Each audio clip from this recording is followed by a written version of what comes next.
Alright, well, we just finished cleaning up this deer, and what we're going to do now is get a rough gross score on it, Boone and Crockett. So, first things first, I got my paper right here to follow, and number of points on the right side, which is 3, number of points on the left side, which is 4, and then the greatest spread. So, gonna get a measurement right here on the other side of the tape. We're looking for the widest part of the antler, and it's gonna go about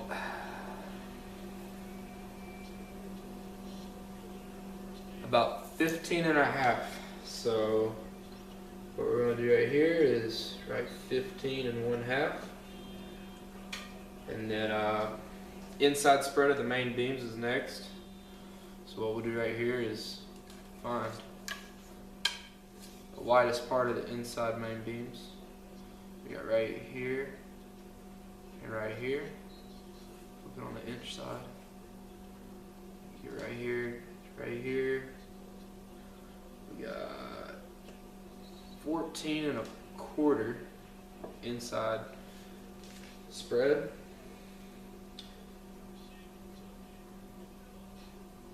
So 15 and 1/4.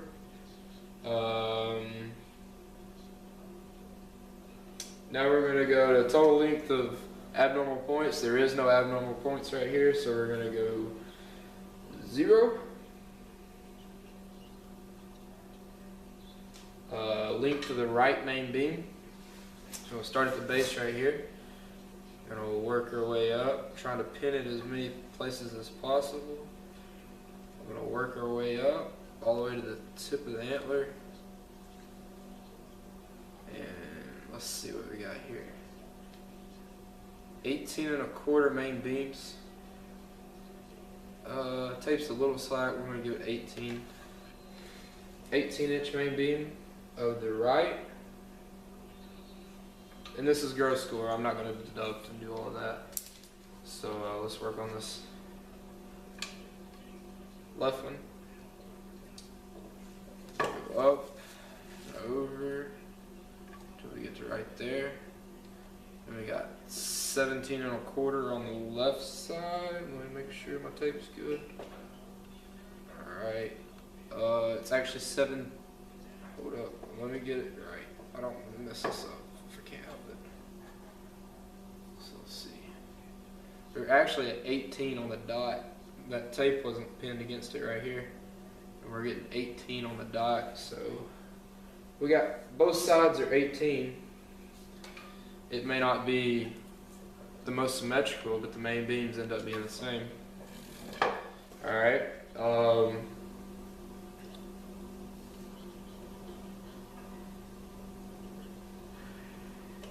Where we at? Length of the first point. And this is where this deer is going to hurt. This is the brow tines, as most hunters call it. So you start from the middle of the horn, and you work your way up. We got 2 and a quarter right here on the right side. Go over here to the left.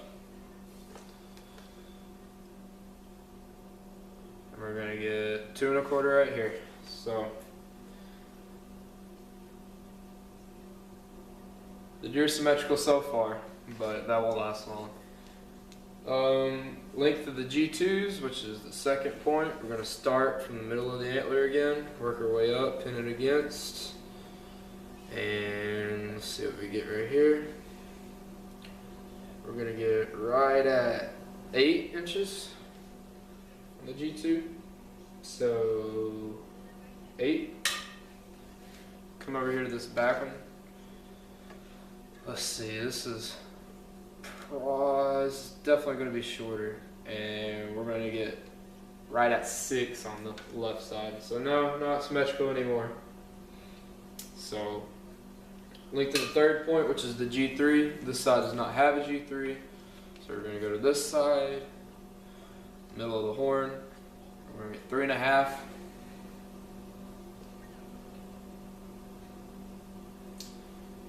All the way down, no other points to score. This little abnormal point right here is not big enough for me to even worry about. Let's see. The circumference of the burr, which is right here, right above the little hand part that it makes where it comes up into the horn. So that little point will help right here. And we're gonna get right at 4 inches in girth is another way to call it. So on the right antler we're gonna put right here, 4. I'm gonna go to this other side. This side is gonna be about the same. So let's see what we get right here. We're gonna be at 3 3/4 on this side. So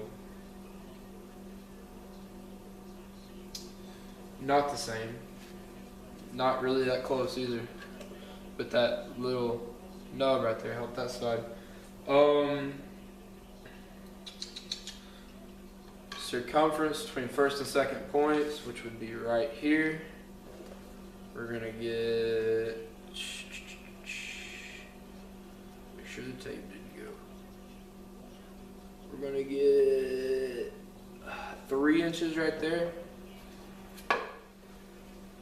So we got 3. Go to this other side.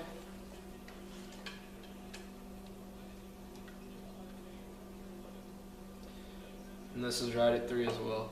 So we got 3 and 3 right there. And circumference between second and third points. So we're gonna get this one right here.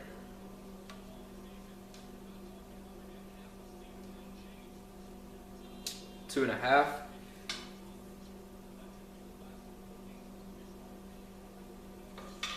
Get this other side. This is going to be wider for sure. Let's see, right there. This is going to be 3 and a half, so it comes up and then gets wider, and then it stays wide for a little bit. So we got an inch different right there. And this last one we can't measure right here, so we're going to measure right here, and we're going to get, let's see, about 2 and a half, close to the in between these 2 points right here, the G3 and the main beam. So we got 2 and a half on the left side, and then there's nothing to account for on the right side. So what we're going to do now is add it up, and we'll get back to you. Alright, so this is what we got right here. As you see, spread, we got credit for 14 1/4. Column 1, which was the 3-point side, got 37 3/4, and then the 4-point side got 42. So you see the difference between you know, being a 6-point and an 8-point, or in this case a 7-point. It makes a big difference when you go to score it, and the final score ended up being 94 inches. This is a rough gross score though. It could give or take some. So yeah, that's what we got for right here. You can see where I wrote it down right here. And then I didn't do the net score, which was, I don't think net score really matters. So I didn't take off points, which this score would have scored. This deer would have scored a lot worse because it was a 7-point. So yep, that's what this deer ended up being, a 94-inch buck, and I'm not disappointed about it. I thought he was going to be around 105, but there again, he's got short brow tines, he's not real thick, and he just don't have the 8th point to make it a better buck. But till next time, see you, and you're watching Wild Game Weekend.